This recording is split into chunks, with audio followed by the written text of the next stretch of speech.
The New York Mets have signed Pete Alonso. It is real. It is not just a dream.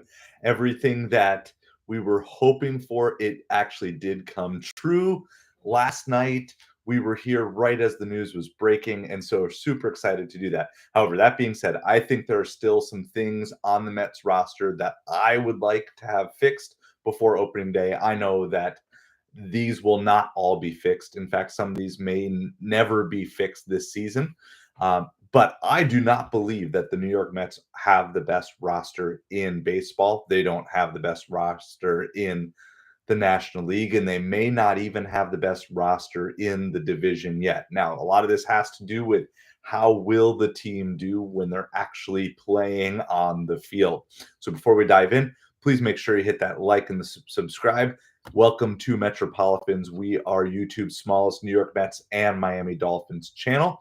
We also have a giveaway that is going on. You can click on the pinned link. We'll also put one in the comments afterwards, as well as in the description, that we are giving away a Nick Madrigal rookie card. And so you can see that right here.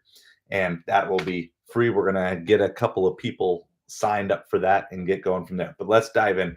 These are the things on my dream wish list that I would love to see before opening day. Now, I do think we're going to get one of these, and I'll tell you which one. I'll actually start with the one that I think we're going to get. I'd like to see us get a number 1 or number 2 starting pitcher. I know that we've got lots of guys that David Stearns is really good at finding kind of those diamond in the rough type of pitchers. But when I'm looking at everything here, this is who we theoretically have. And I pulled up the depth chart. Now, some of this stuff will be in flux here. But Sean Manaea, Frankie Montas, Kodai Senga, David Peterson, Clay Holmes, Paul Blackburn. Now, obviously, we're hoping that Senga bounces back. We're hoping Senga is healthy, right? That's a key part to that. Because Senga, when healthy, could easily be a number 2, maybe borderline number 1 starter on the team. Now, Manaea, he had a good season. He's excited to be back, but was that an outlier, or is that something that is going to be sustainable here? Frankie Montas kind of feels like a little bit of a who knows. David Peterson, again, there just doesn't feel like we have this dominant starting pitching staff that I think I ideally would want. And of course, there's lots of different names that are floating out there, but I am 100% on board the Dylan Cease train.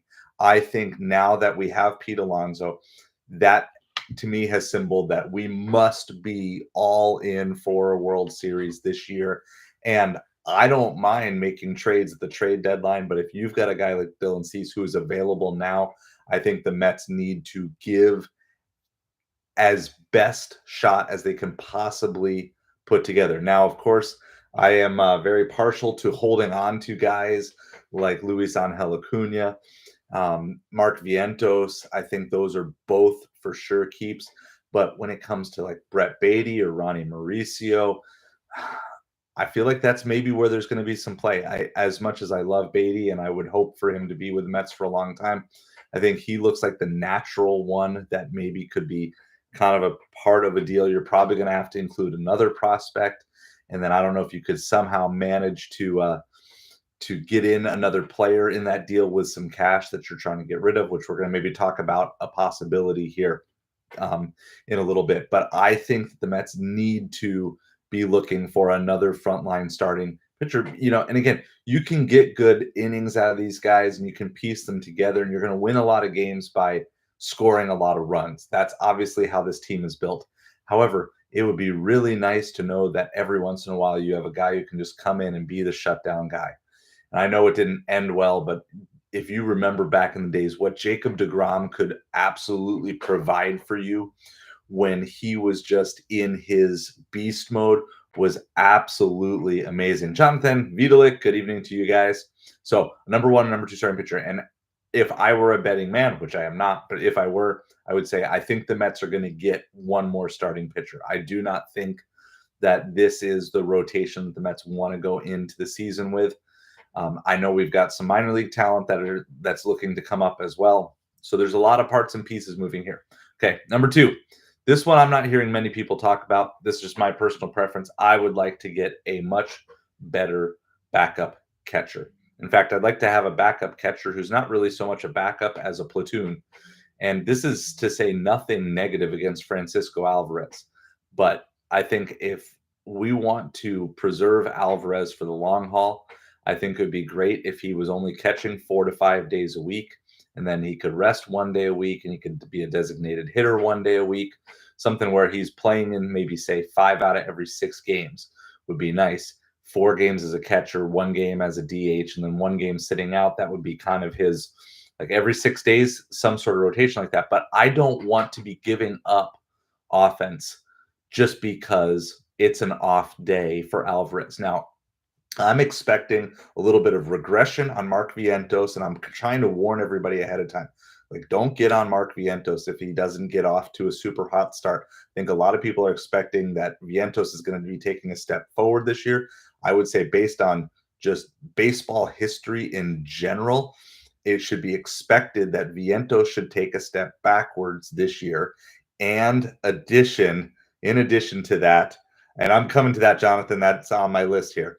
Okay, in addition to that, I would expect Alvarez to take maybe 2 steps forward. If we look at last year's Alvarez season was maybe his step backward, that sophomore slump.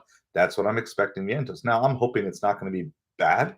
I mean, I'm hoping it doesn't happen, but just overall, it would tend to say to me that when you have a player who has kind of that breakout, even though it's maybe not truly a full rookie season because he had some experience, it is natural to expect, now that there's so much film out there on that, on Vientos, that pitchers are going to know a little bit better how to pitch him. And you will often see players who have breakout first year struggle a little bit in their second year, and then they have to go back and then make the adjustments themselves.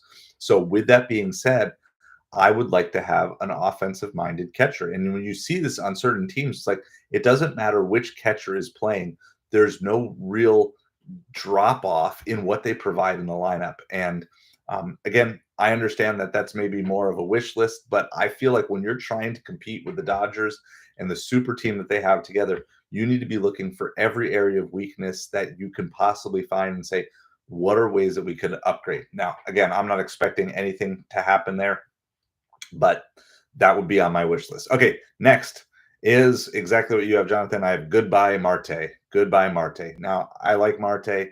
Marte was here through a bunch of years. There's a part of me that wishes that there could be a spot for him on this team where he could potentially be celebrating a World Series, because he was a big cornerstone to kind of the rebuilding process here. And so I do like him, but I just think that this team would be better off if he were not on it. Now, I'm going to give a slightly different take here, which is this on another player that some people want to see gone. But I think you could solve a couple of problems here with this. And so before I get to the other player, let me say this. I think we need to be looking for another outfielder. Jose Siri is fine as, kind of a backup, a platoon, that sort of thing. But when I'm looking at this outfield, it feels like it's a pretty drastic drop off from Nimmo and Soto to Siri.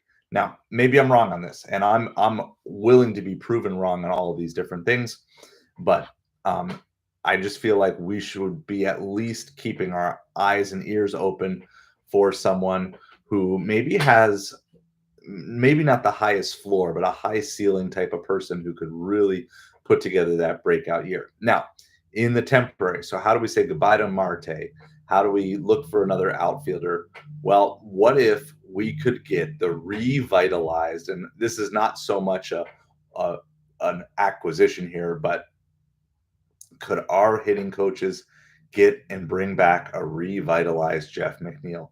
I think so much has been done that has been harmful to Jeff McNeil in the tweaking of his swing and all the different coaches and different things.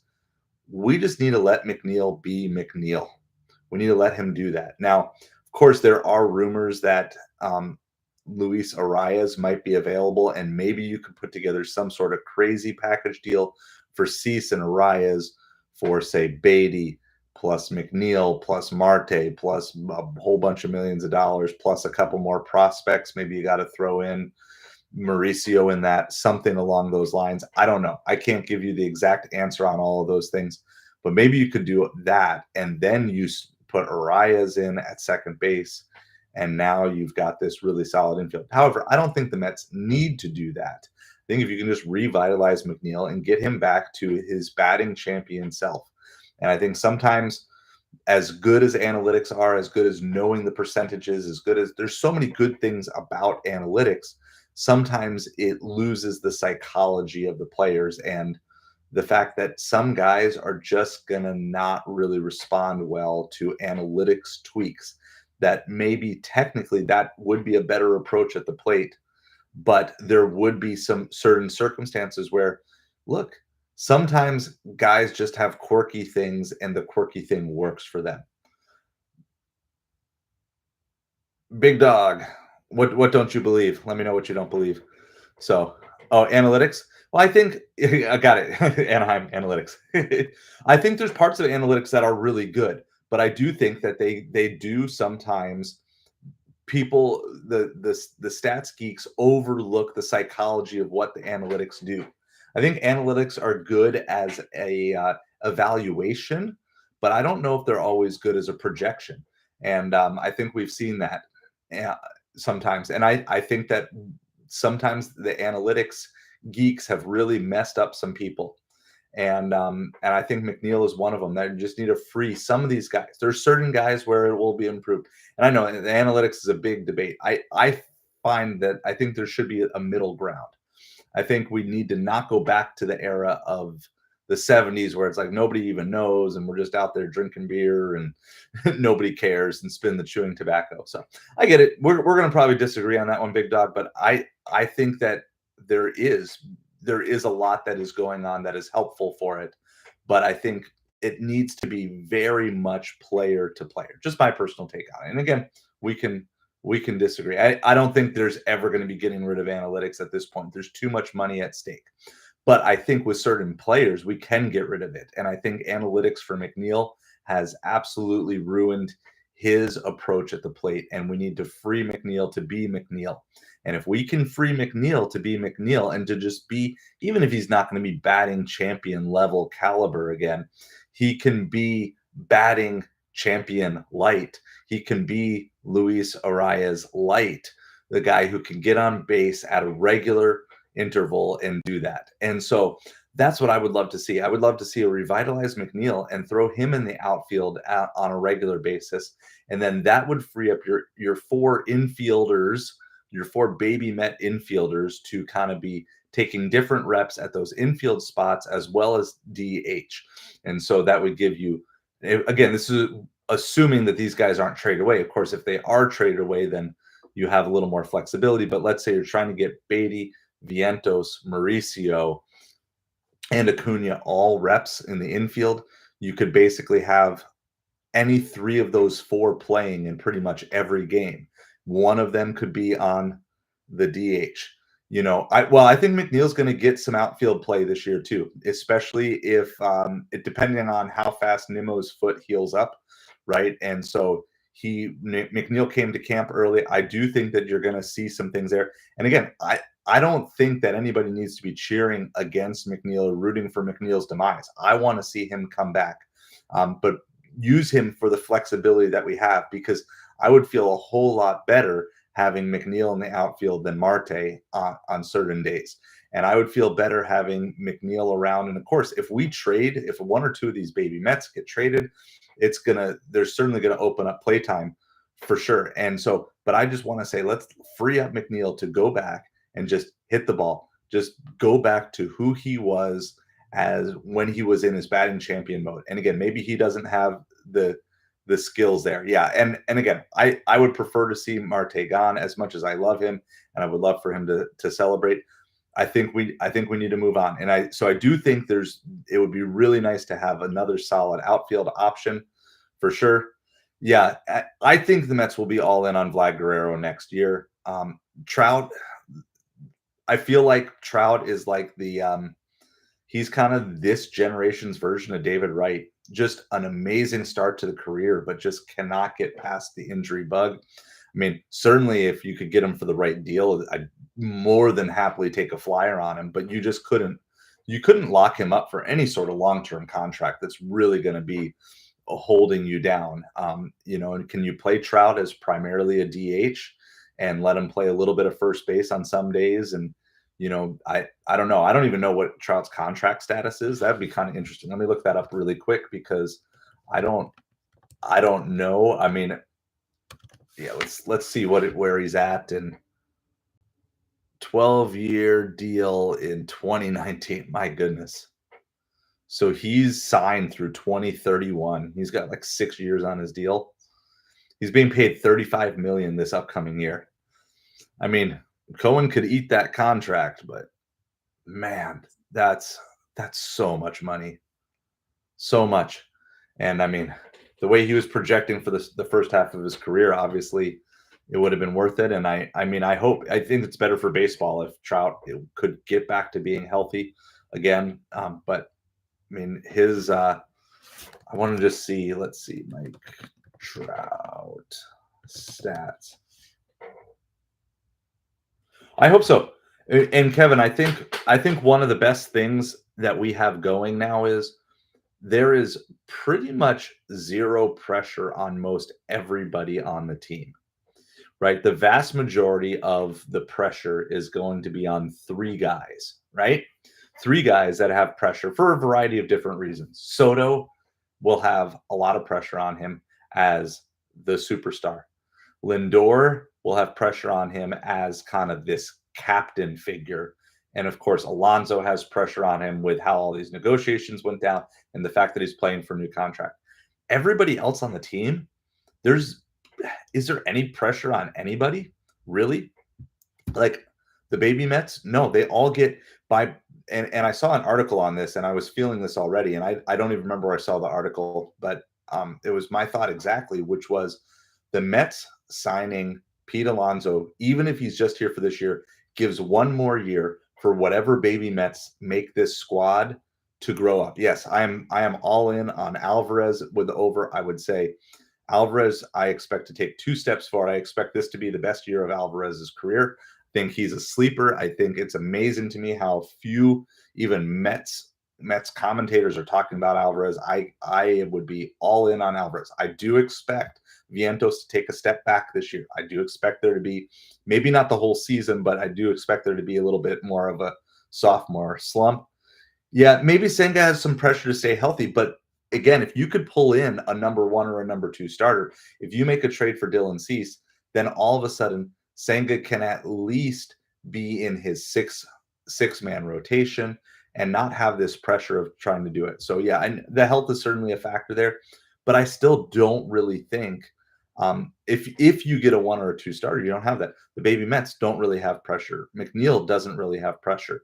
Jose Siri doesn't have pressure. So the Jose Iglesias, it sounds like some of you guys are bigger fans of Iglesias than me. I think I'm okay with the Iglesias season last year, like 2024, being the Iglesias season. And I'm not as beholden to him as some of you are. I think he's a great player, but he needs to, from his personal standpoint as a businessman, he needs to try to get a multi-year deal off of what he did last year, right? Got to remember, last year at this time, he didn't even know where he was going to be playing or if anywhere, if he was even going to have a spot. So for his security, and I just don't see the Mets offering him a multi-year deal. The Mets did offer him a 1-year deal, which he turned down. I think there's going to be a very good chance that some team's going to give him a 2 to 3 year deal after what he did. So yeah, I just don't. It's nothing against him. I mean, I appreciate what he brought to the team last season, but there might almost be. I could almost see there being this. We have to replicate everything. And I know that's kind of weird, but you bring Iglesias back, it kind of almost has to be the OMG Mets again. It's like, what can you do? Like, does he have another song, like, the LFGM song or something like that? I don't know. I'm just not as beholden to him. If he's willing to take a 1-year deal, I'm sure the Mets are going to bring him back. But like I said, the Mets signed Nick Madrigal. We're doing a Nick Madrigal rookie card giveaway. So if you're interested in that, make sure you click on the pinned comment and you can sign up to win this card. And you don't have to give me your address unless you win.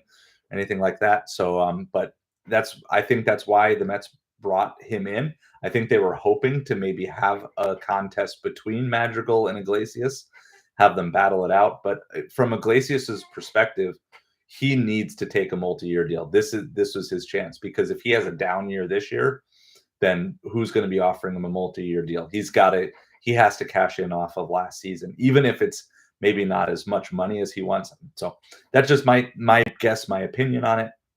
Again, I have no inside information. I'm just an average Mets fan like you guys, and so you can 100% disagree with me. That's fine. I'll probably be wrong with most of these predictions, most of these wants.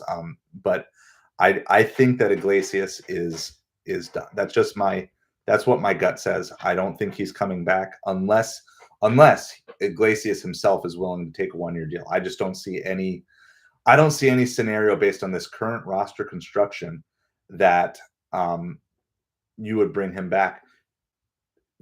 If there's other trades that take on, if the Mets make some sort of deal where Beatty and Mauricio get traded away, or Beatty and Acuna, I hope not. I really like Acuna. I feel like trading Acuna away, he would just come back to demolish us in future years. To me, of the four, I really want to hold on to Vientos and Acuna. I could see that being. I mean, you could have Vientos. Your infield next year could be easily, realistically, could be Vientos, Lindor, Acuna, and Vlad Guerrero Jr.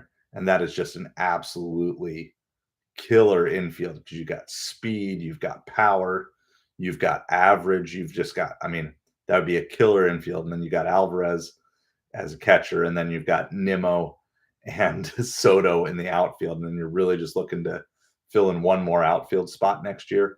I mean, a lot of these guys are going to be able to be locked up for a long time. So, yeah, and again, it's kind of I haven't seen Mauricio play post injury. Obviously, what he was doing before the injury was great. I mean, I'm fine keeping all of them. I do feel like if there's anyone, as much as I like him, if there's an odd man out of those four, it is probably Beatty, unfortunately, unless you're talking about some position shifting that's going to go on somewhere down here. But I do think the Mets could keep all four of them, certainly for this season. I do think that there is a world where you can keep all four of those guys. I just don't know if there's a world where you keep all four of those guys and get a Dylan Cease.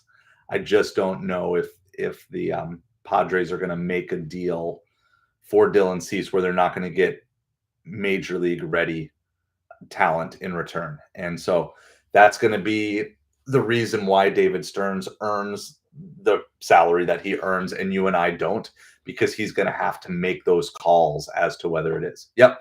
No, I mean, I like all four. This crew, I can't remember really a time of this many position players coming through our system. And I realize we traded for Acuna, but, for Beatty, Vientos, Mauricio, like I can't remember a time this many potential I potential all-stars, right? I mean, you could definitely make the argument that Vientos had an all-star caliber season. Problem was all-star game was judged on basically just the first 3 months, right? So, but Vientos had an all-star caliber season. Obviously, Lindor was snubbed for the all-star game. And I think Acuna, I think Mauricio, I think Beatty, I think they could all do it. And so I just don't know if there's a world where we have all four of them and Dylan Cease on our roster. Now, there are a couple other starting pitchers that are out there that the Mets could throw a 1 year deal at. Okay, so I want to make sure I'm not missing one, but there is one name that I really like. There's one name I really like, and I've thrown it out here multiple times. I've heard no rumblings on this, but the Mets are trying to take down the Dodgers, right? So what one starting pitcher is a free agent that you could probably sign for 1 year? Clayton Kershaw. Clayton Kershaw is still a free agent. And I just wonder if the Mets couldn't pull off a trade or maybe don't want to pull off the trade? What if the Mets want to go all in with these young guys for the next couple of years? You start looking down the list here, and I just wonder, could you get 1 year of a Clayton Kershaw, keep him on that six-man rotation? Could you keep? I don't know. Could you do it?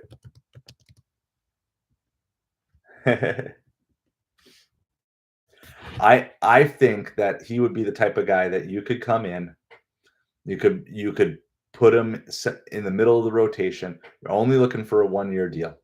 So, and I feel like he would be the type of guy that you would want to take on the Dodgers. I'm just saying, if the Mets don't want to pull off a trade, who is the best of what's left, and someone who you maybe would trust in it. So obviously, I don't want to throw multi-year deals at the Clayton Kershaw, but if we're looking for someone else and a Dylan Cease deal can't get done, and there's just nothing else, a Pivetta, I don't think Pavetta's signed yet. But I don't know. So tell me, if you couldn't get Dylan Cease, is there any pitcher out there that you would want to sign, or are you okay rolling with the starting rotation that we have? So that would be just kind of interested in what you guys have out there. Is there a starting pitcher that you still have your eyes on? I just want to see if I can find a list here of because most of these guys, most of the top starting pitchers are signed here.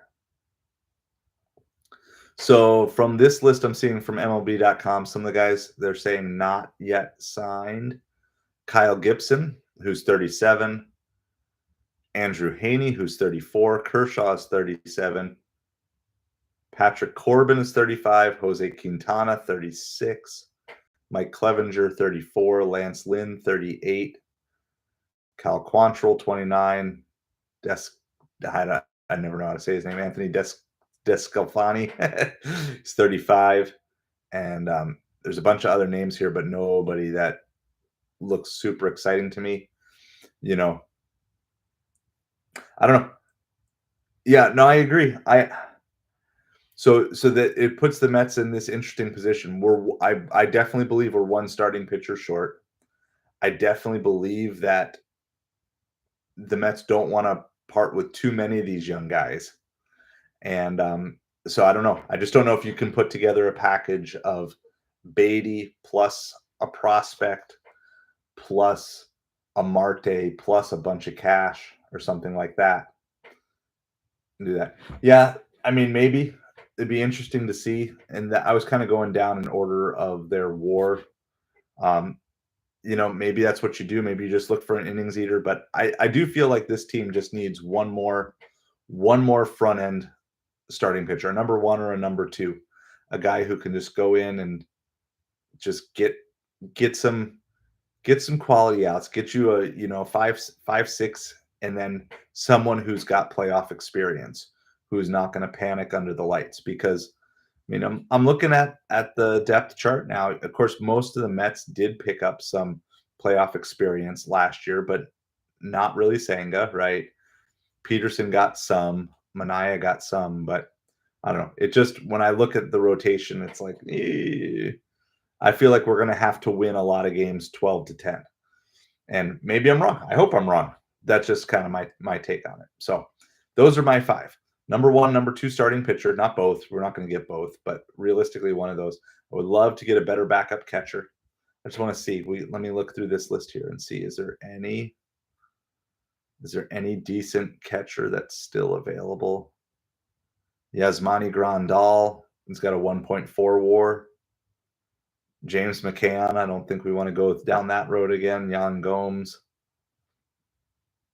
Yeah, so of the unsigned, Yasmani Grandal, but I don't really see that as an upgrade from Torrens. I think it would just be, I just think about all those years, the Braves had McCann and d'Arnaud. Yeah, no, for sure. And I'm going to trust that Stearns knows what he's doing. Stearns is not going to overpay for a starting pitcher. There's no reason to, especially not at the beginning of the season. you always can make that big move later on. However, I do think if there is one, Cease is the one that you would go for of all the ones at least that are rumored to be available. So, oh, number one or number two starting pitcher would be nice. A better backup catcher instead of Luis Torrens. Another, I would love to have another top tier outfielder. I'd like to say goodbye to Marte, but perhaps the revitalized McNeil in the outfield. So that's what I'm seeing as some of the holes in the roster. Obviously, this is still talent wise the best New York Mets roster I've seen in a really long time, maybe ever. I haven't sat down to do all that, but it is a highly talented roster, and let's just not get off to a slow start. Like we don't need a peak in June, but let's not get off to this slow start either. Let's get out there and let's get on the field. Let's stay healthy, get healthy, stay healthy, get healthy in the terms of Nimmo. Stay healthy in doing that. So, but I do think the Mets are going to be a little careful on moving away from Marte or McNeil right now until they know that Nimmo is fully healthy, because there's still a chance, I think, that Nimmo starts on the injured list to start the year. So until we really know what his status is, you don't want to put yourself in this position where you're having to call it minor league guys early on, because Marte is still probably, or a McNeil, they're still way better replacement than someone that you're just pulling up from the minors. So, yeah, I agree. I agree. And so, I mean, if you're going to compare position by position, it's maybe a crapshoot between us and the Braves. I think most people would give the edge to the Dodgers at this point in time. I mean, I would. I'm not going to argue that the Mets are better than the Dodgers. I think the Mets can beat the Dodgers. I don't think the Dodgers are this unbeatable team. And once you get into the playoffs, anything can happen. It's a good roster. It is a good roster. I mean, I'm nitpicking here. I mean, if you want to look at like opening day, let's see. Let's go back. What was a bad year? I mean, if you look at the Mets opening day rosters on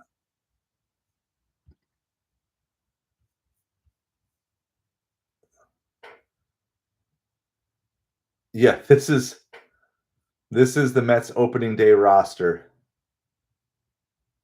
from 2018. Brandon Nimmo, Yoenis Cespedes, Jay Bruce, Asdrubal Cabrera, Todd Frazier, Adrian Gonzalez, Kevin Plawecki, Noah Syndergaard, Ahmed Rosario. That was our starting lineup in 2018.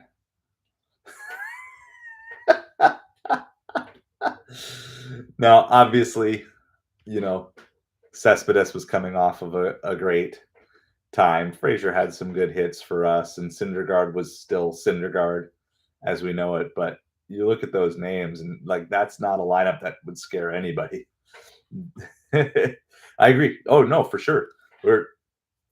I mean, it's basically, obviously, it's not exactly. It's basically the same team as last year plus Juan Soto, right? I mean, it's basically the same team plus Juan Soto, and so there's no argument that any rational baseball fan can make that this is not a better team on paper than the team we sent out last year on day one. So, and there's just so many years that this lineup would just absolutely destroy who is going on. I just want to see who they projected. I don't know if this was the actual starting lineup, but this was the projected starting lineup last year was Nimmo, Lindor, Alonso. So you got Nimmo as a push, Lindor as a push, Alonso as a push, McNeil as a push, Marte, DJ Stewart. So we're definitely up. Whoever DH is going to be better than DJ Stewart. Francisco Alvarez is a push. Beatty, well, you can argue Vientos is better than Beatty. Harrison Bader. I mean, again, you're talking whoever that ends up being, whether that's Siri or Winker or whatever. And yeah, I mean, even better than the opening day lineup last year. So, and remember, we had JD Martinez, but he didn't start the season. And I think that really hurt him last year. I think it hurt the gelling of the Mets, just not having. It's one thing if a guy's not there because he's injured, but when you sign these guys late, um, it's just tough. It's tough, and I think that maybe not that wasn't the only reason, but it definitely was part of the reason Mets took a while to gel last year. So, all right, I just want to look up really quick any other updates that we have on the baseball front, and then we're going to do that. Oh, we were just talking about Moncada. Angels are going to sign him. So 1 year, $5 million. So again, I'm not expecting the Mets to get another catcher. And hey, Torrens, go out and surprise me. Go out and surprise me. I'm all about it. Like, I don't want any Mets player to fail. I'm not the type of fan that says, "Oh, I don't like this guy. I want him to fail." No, I want everyone to succeed. I want to win every game. But just stepping back as a fan, it's like, hey, this is what I would do. But I will be cheering for, not against any of these guys. So I just want to make sure the Mets don't feel pressured to constantly have Alvarez in there for his bat and not be able to give him the rest that he needs, because I want him to stay healthy, not just this year, but for years ahead. All right. Manfred said the Dodgers aren't ruining baseball. Cardinals acquire Michael Hellman from the Twins. Don't even know who that is. Braves, Chad Kuhl agreed to a minor league deal. Junior Marte signs with the Chunichi Dragons. Twins have shown interest in Paul DeYoung and Luis Urias. So really nothing. Giants acquire Oslavis Basabi. Sorry, I'm butchering some of these names. That's about it. I'm not seeing anything. Not really seeing anything. Giants and Lou Trevino agreed to a minor league deal. Athletics outright Kyle McCann and Anthony Maldonado. All right. So I'm going to read one last article on Alex Bregman just because that might interest some of you. I don't see any situation where Bregman comes to the Mets. It doesn't make sense. Unless there's some sort of massive trade involving like Vientos, and I just don't. Vientos is definitely on the future of this team. He's the present, but he's also the future of this team. And so I just don't see it unless you're going to just bring in Bregman to platoon with Vientos, and then you're going to say goodbye to Beatty or something. He wants 5-6 years. The Mets aren't going to pay him that many years. So after slugger Pete Alonso finally agreed to return the Mets last night, third baseman Alex Bregman stands as the lone top-tier bat in free agency. With the start of spring training looming, Bregman's market has been fairly quiet. The Tigers reportedly remain in on him even after their deal to sign righty Jack Flaherty. Cubs, Blue Jays, Astros, Red Sox are all involved in Bregman's market. It seems possible at least a couple of these suitors have eased off their pursuits. The Astros have not recently spoken to Bregman's camp. Their discussions about a reunion with him remain internal. The Red Sox continued their ongoing talks with the Cardinals about third baseman Nolan Arenado. So, yeah, no, that's what it is. And no, this team is coming together, and I don't expect it to. And this is the benefit of Stearns learning how to build a winner in a small market. Like, I get it. The Brewers are an annoying team, but that's exactly it. When you're a smaller market team, to learn how to consistently win, it takes a lot of talent in the front office to make that work. Yeah, no, I mean, I wasn't around for 69. I was around for 86, but I was a youngin'. In 86. So, for sure, like there is a lot of optimism here. And the problem is there's only one way that this season doesn't end in disappointment. That's the only problem when you have lots of optimism. I don't know. Could the Mets make it to the World Series and it not be a disappointing season if they don't win? Is it going to be a disappointing season if they lose to the Dodgers? I don't know. But this team is positioned in the best. It is one of the best starting lineups, one of the best 40-man rosters. It's deep. It is deep. And as I'm going through things that I would like to see different, I mean, these are these are issues that a lot of teams wish they had, right? Like complaining about a backup catcher, whether you like Torrens or not, right? I'm sure everybody could find the things like some people, oh, we wish we had a Glacius.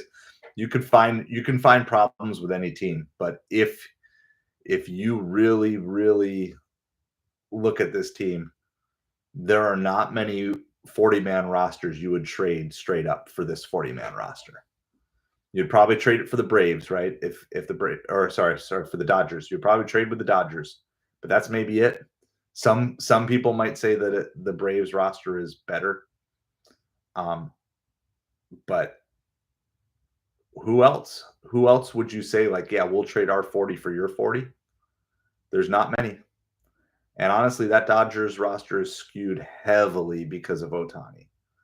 And I don't wish injury on anyone, but you know, as long as he can stay healthy, they're always going to be the front runner because they're going to put the pieces around him. And it's we'll see how it all plays out. But in the end, it's going to most likely come down to one series. It's going to come down to the Mets being able to play when it's clutch time, and different things like that. So, all right. Well, with that in mind, if you haven't hit that subscribe button, I would appreciate it so much if you would. That's 40 minutes talking about little holes on the Mets roster. If I had to guess any one of them, I do think we're going to get one more pitcher. I think we're going to get one more starting pitcher. You might see a couple other small moves and different things like that, and some spring training invitees. But please hit that like, hit that subscribe. We are on our goal here to get to 100 subscribers, and we're trying to get there as quick as possible. If you are interested in winning this Nick Madrigal rookie card, please make sure that you click through that link and sign up through there. All you need to do is provide an email address, get you signed up. And once we get a few people signed up, we're going to do a drawing. And or once we get to 100 subs, and if we don't have people signed up by the time we get to 100 subs, I'll add more cards to the deal. We're going to keep sweetening the pot till you guys are doing it. So thank you so much for supporting this small channel, Kevin. Thank you so much. I'll make sure I'm not missing Redman. Oh, what is your favorite Mets game as a kid? All right, so is it Game 6 of the '86 World Series?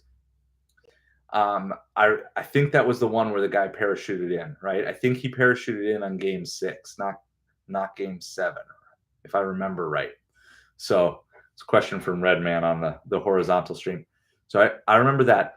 I couldn't tell you what game it was, and this is not necessarily a good memory, but it's still a memory. So I grew up in New Jersey, and but when we went to Mets games, we actually, because we had family over in Pennsylvania, we would usually go to Veterans Stadium. So we would go over and into Pennsylvania. And I remember watching the Mets, and the Mets were winning. And I couldn't tell you, I mean, early 90s, I would be my guess. I remember there was a game and the Mets gave up a grand slam. And I was there with my friend, and we were both in utter dismay and shock about the Mets giving up a grand slam. And that was definitely like a heartbreaking kid moment. So I would say probably 91 to 93.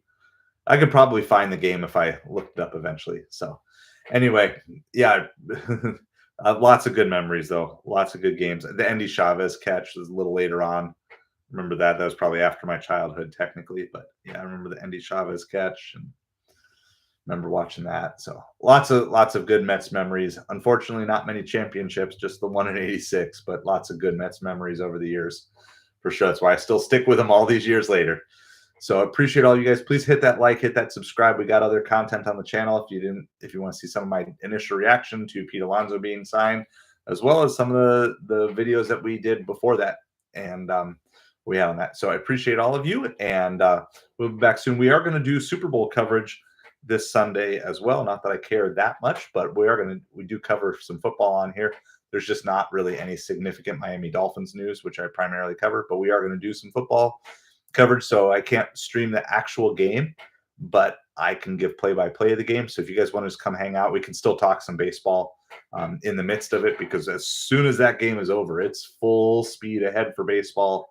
Spring training is just around the corner. So appreciate all you guys. Have an awesome night.